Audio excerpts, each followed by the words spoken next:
Hello, welcome. Thank you for joining us on this edition of News 2. I'm Sandra Gumansing.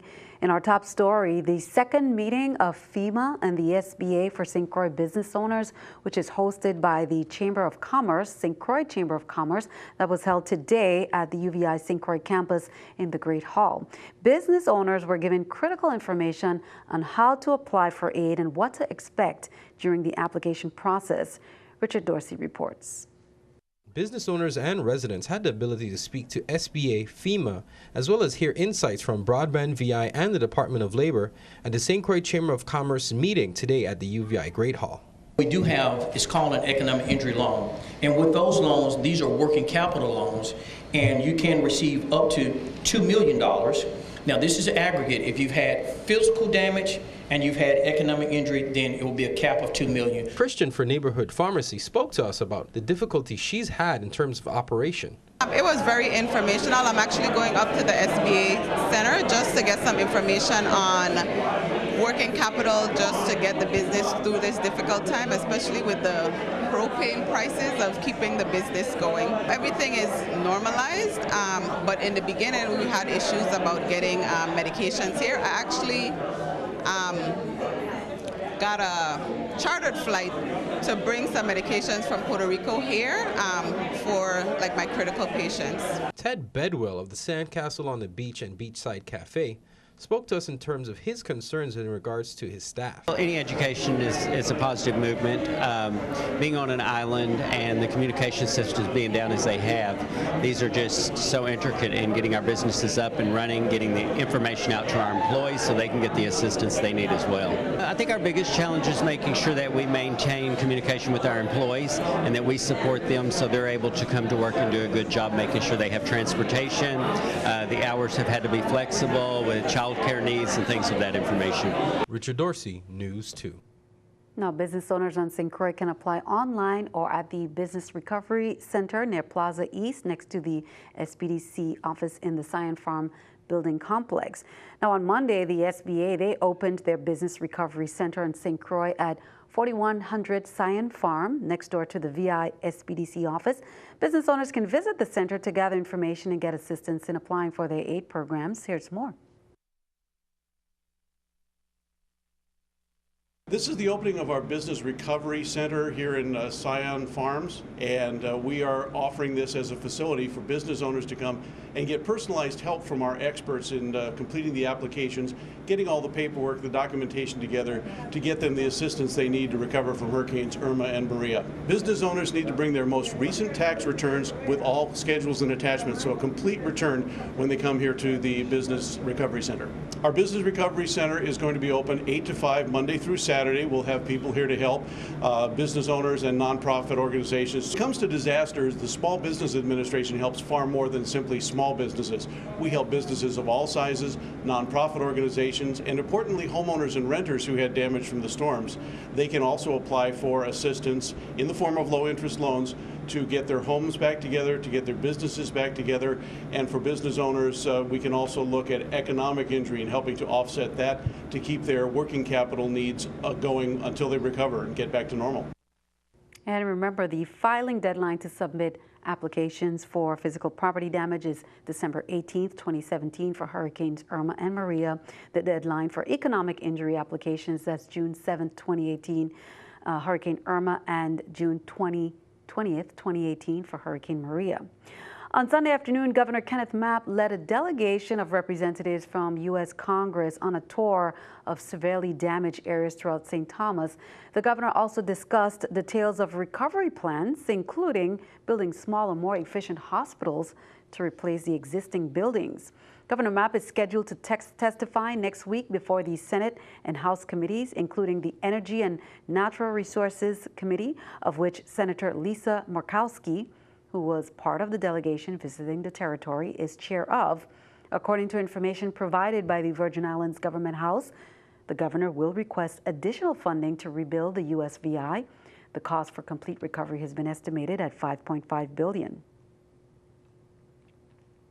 A very powerful experience for them to go through Tutu and the housing community, and to actually see people living in homes covered with blue tarpaulin and watch children playing in the yards, the sense of normalcy, and then seeing piles of debris and battered roofs on the ground and crushed vehicles where trees just fell on top of them, gave them the reality of what the American citizens living in the Virgin Islands are experiencing, not after suffering a single Cat 5 hurricane, but experiencing 2 of them in 12 days.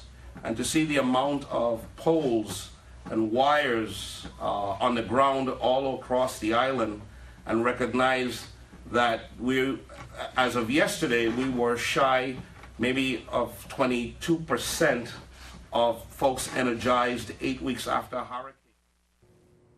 Well, the board of directors and membership of the St. Thomas St. John Chamber of Commerce, they expressed their deep concern, as they stated, with the lack of progress in repairing the Cyril E. King Airport on St. Thomas following the destruction caused by the hurricanes in September. They say, according to reports from the airlines and associated companies operating out of St. Thomas, much still needs to be done to reopen the airport. And at full capacity, currently only 2 gates at the Cyril E. King Airport are operational. Roof repairs are still needed. The air conditioning is inadequate. Mold is obvious on many walls and surfaces. Flooring needs to be done, and the baggage conveyor belt requires repairs. Sebastiano Paiwanski Casanelli, who is the president of the Chamber of Commerce, stated that tourism is the lifeblood of the VI, and not only are our airports and seaports vital to bring in visitors to our destination, our airports and seaports serve as an essential gateway for residents as well. He said the members of the chamber realize that everyone in the territory is facing unprecedented challenges in restoring the community. However, some areas, such as the airports, must be given priority. He said, we have repeatedly requested a meeting with David Mapp, Executive Director of the VI Port Authority, to review the status of the St. Thomas Airport's needed repairs and timelines for completion.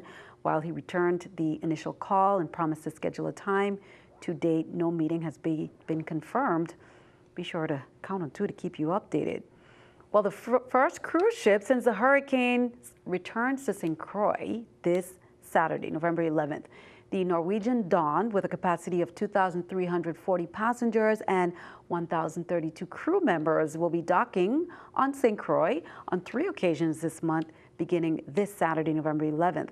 Commissioner of Tourism Beverly Nicholson Doty says, we thank the countless Virgin Islanders and relief workers who have been working to restore power, clear roadways, prepare beaches, and many of our key attractions so that the visitors can experience our special Virgin Islands brand of Caribbean hospitality, she said.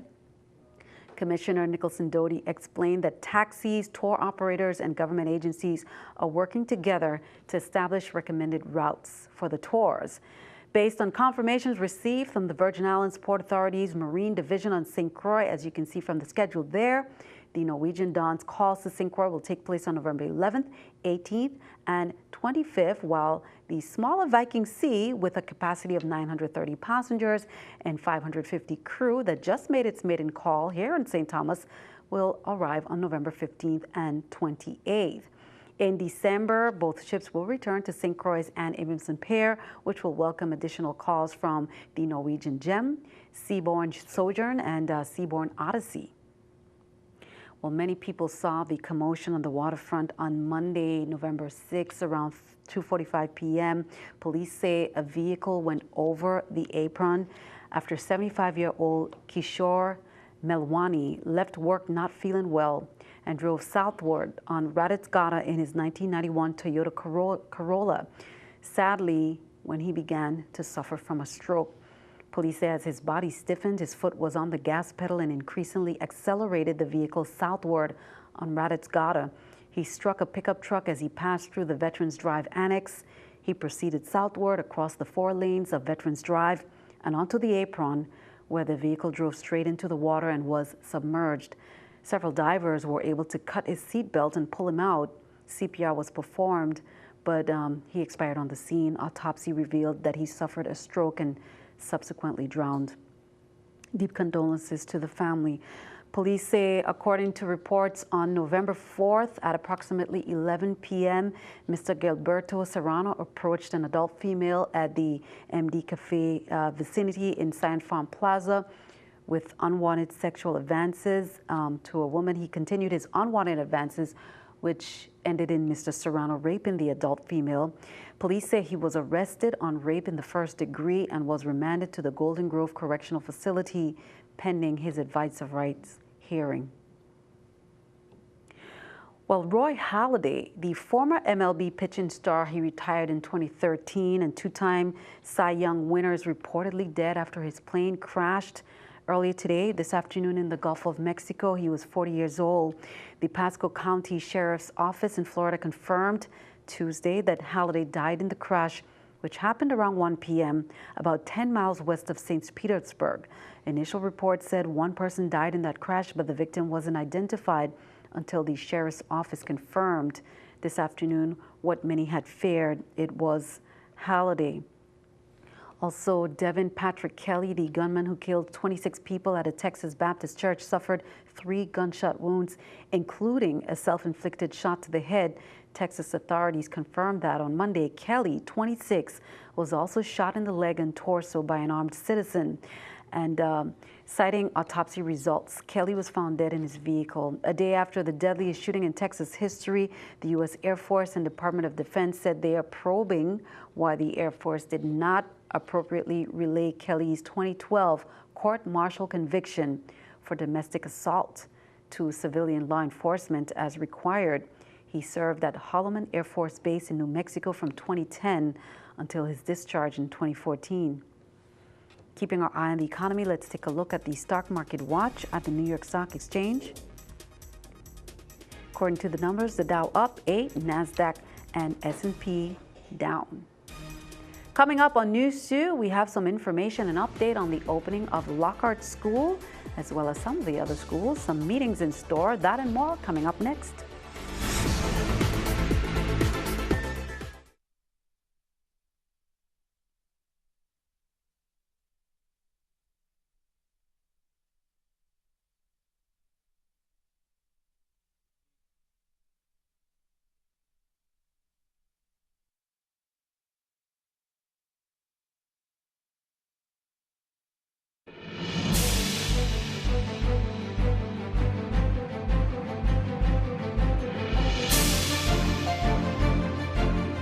Welcome back. Well, here's an update from the Department of Education. They say Lockhart Elementary School will open on Monday, November 13, 2017, bringing all the schools in the district and the territory to an open. The school will operate on its normal schedule from 8 a.m. to 2:45 p.m. The bus schedule remains the same. Well, here's some more updates. The Gladys Abraham Elementary School, they will have their open house and parent help sessions on Wednesday, November 8th at 4:30 p.m. at the Alla F. Muller Elementary School. Now, Alla F. Muller, they will have their open house and parent help sessions on Wednesday, November 8th at 4:30 p.m. at the school. They say bring copies of your child's immunization cards and be prepared to update the demographic records. The Janie Twitt Primary School will also have an open house on Friday, November 10th at 1 p.m. at the school. Parents and guardians will have the opportunity to meet the principal and the teachers and view the students' progress thus far. Adult Continuing Education Program will be opening their registration from Monday, November 13th to Friday, November 17th. Classes will begin on Monday, November 20th at the CAHS campus. For more information or to register for the classes, you can visit the ACE office at Charlotte High School from 5:30 to 8 p.m. The Adult Education Literacy Center located on Garden Street has opened up their registration. Courses are offered in basic adult education, literacy, numeracy, pre-GED prep, and ESL. Registration is free and a valid photo ID is required. Now, looking over to St. Croix, effective Wednesday, November 8th, the bus pickup point in front of the Arthur A. Rich Junior High School will be moved to the Walter I. M. Hodge housing community nearby the AT&T Tower.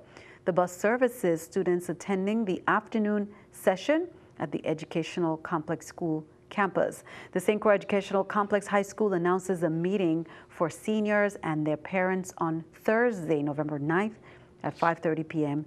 in the school's cafeteria. Here's the latest on WAPA's restoration efforts from John Griot. Reconstruction and restoration crews continued work Monday, re-energizing customers while developing the primary circuits and backbone of the electrical distribution system. On St. Croix, more than 95% of feeder 1A in Christiansted has been restored. Customers were re-energized on feeders 4A, 5A, and 8B, including several businesses in Golden Rock and Little Princess. Work continued in Frederiksted, as well as on feeders 10A near Five Corners and 2A from Christiansted Town toward the Pearl B. Larson Elementary School. On St. Thomas, work is continuing on all feeders in the district, including Water Island, where crews have completed the build-out and restoration of primary circuits. On feeder 9C, work continued in Windberg, Mandal, and near Mahogany Run. The Von Bowski Elementary School was re-energized over the last few days.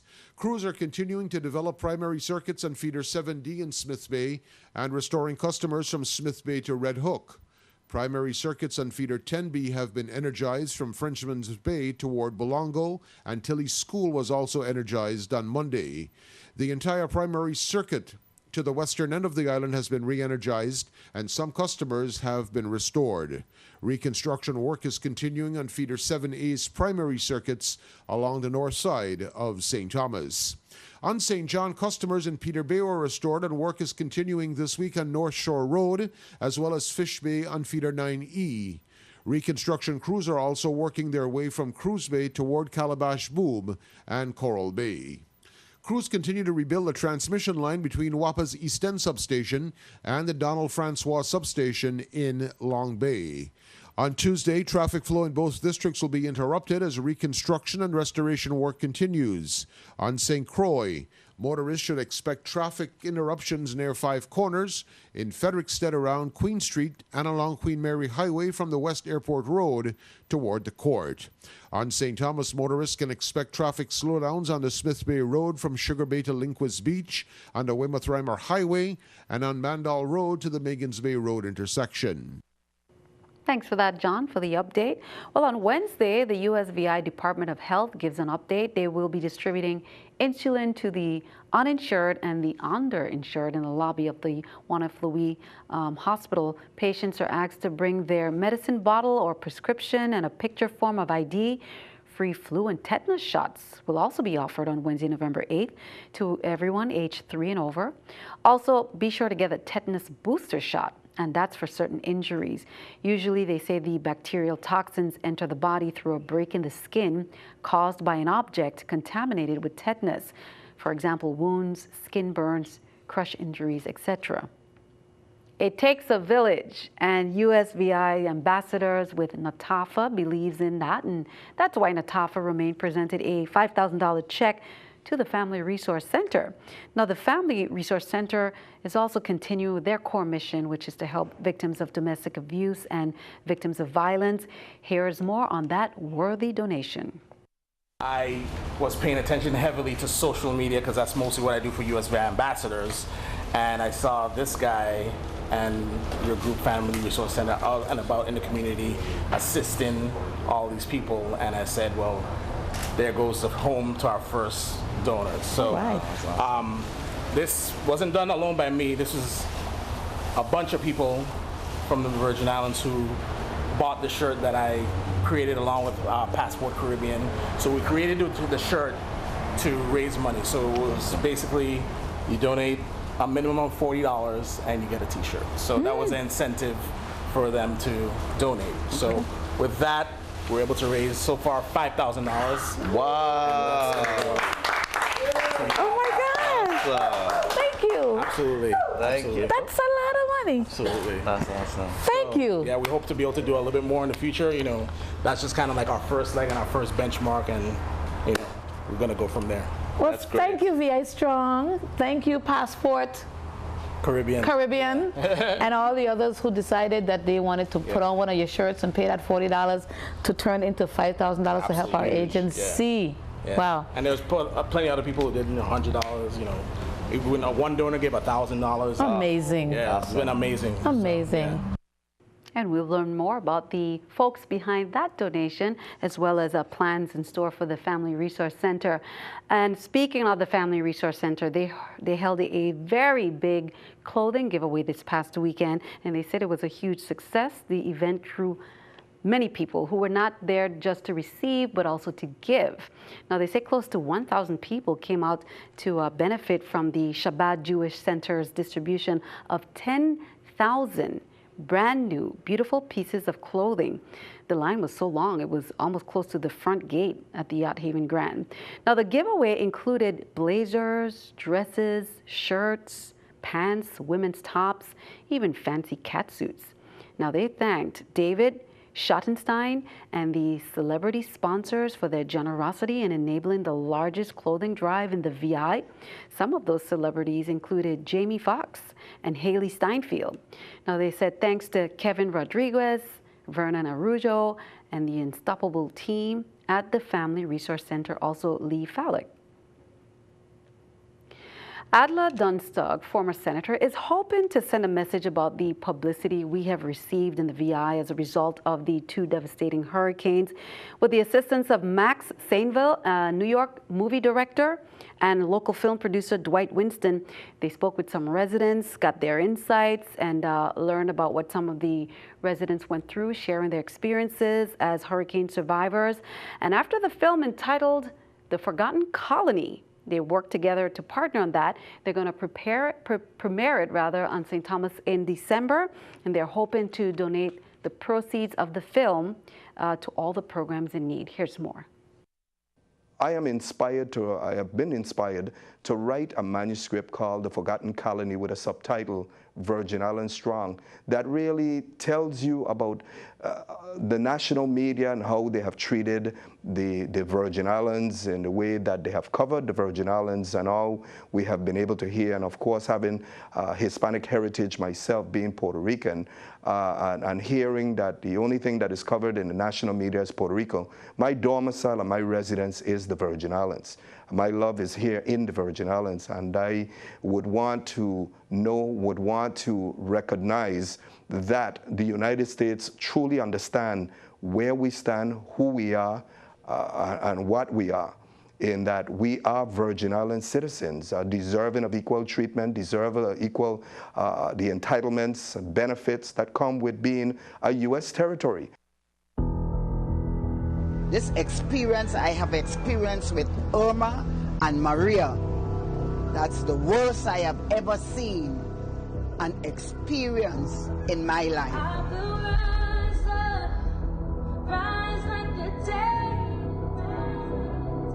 When we say that we are going to see some of our elected officials come in to talk to us, a word of comfort, no one was around.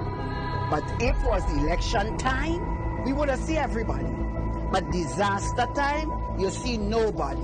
They don't know you at that time. Is this a part of America? No, it can't be. They forget the Virgin Island complete. Nobody is looking down on us. I want my voice to be heard in the States, that they would know there are U.S. citizens living in the Virgin Islands.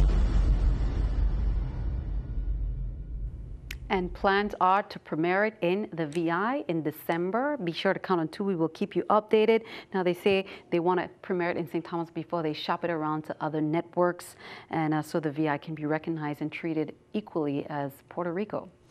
Be sure to count on 2. We have much more straight ahead. Your News 2 AccuWeather forecast is coming up next.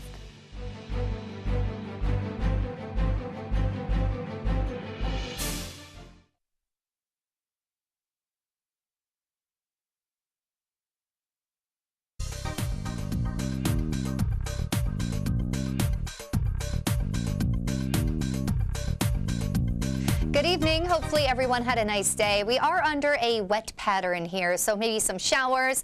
The umbrella was probably a good idea today. We do have this moisture coming in from the south. That's creating some showers, widespread, and even some pop-up thunderstorms in places. Here we are taking a closer look. We could see Jamaica getting some storms, and also the Virgin Islands. Expect some showers. It's going to be like this for the next couple of days. So for tonight, 76 degrees with a few showers across the islands. Tomorrow, St. John, we're staying warm at 84 degrees, but we could see a thunderstorm. St. Thomas, we could see a thunderstorm there as well at 84 degrees, and St. Croix, 86 degrees. Again, thunderstorms are possible. Our Atlantic forecast, waves 2 to 4 feet, winds out of the east at 10 to 15 knots. We don't have any advisories to tell you about, although we are seeing that stormy weather. The ocean is relatively calm. Caribbean side, waves 2 to 4 feet and winds out of the east from 10 to 15 knots. Now, for the next couple of days, it's going to be wet. Wednesday, expect some showers, even some thunderstorms. By Thursday, less showers, more sunshine. But again, tonight and tomorrow, it is certainly going to be wet. Could even see some brief downpours in places. And then Friday through Sunday, just a regular pattern. A trade wind shower could be seen in a place or two throughout the day. Our temperatures are staying nice and warm, 85 degrees for our high. Back to you. Thank you for that. Time for a news to weather picture there by Cecilia Camacho of Ricardo Richards Elementary School, sharing a little bit of everything there, some rain, some sunshine. Nevertheless, always make some time for some fishing, Cecilia. Thank you for that. Send us your news to weather picture to the address on the screen, News 2, via Business Center, 4611 Tutu Park, Suite 300, St. Thomas, Virgin Islands, 00802.